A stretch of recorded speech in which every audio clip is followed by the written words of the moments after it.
expansion of solids. The linear expansion of a solid is the increase in length of a wire or a rod of a solid due to increase in its temperature.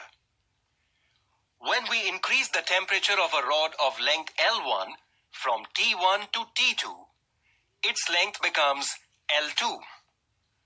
The change in length is proportional to the original length and the increase in temperature delta T, that is T2 minus T1. So we can write the change in length as change in length is directly proportional to the product of original length and change in temperature. This can be written as L2 minus L1 is directly proportional to L1 into delta T. Thus, L2 minus L1 is equal to lambda into L1 into delta T. This is equation 6. Here, lambda is the constant of proportionality, and it is called the coefficient of linear expansion of the solid substance.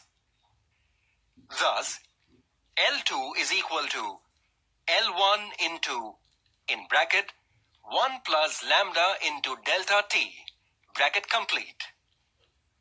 This is equation 7. Different substances have different coefficients of expansion.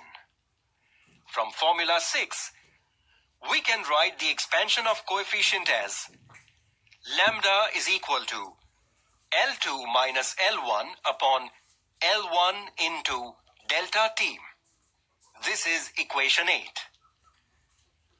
From equation 8, the expansion coefficient can be defined as the change in length of a rod of unit length when its temperature is increased by 1 degree.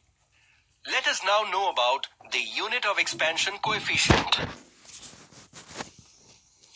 We know that length is expressed in meter and temperature in degrees Celsius.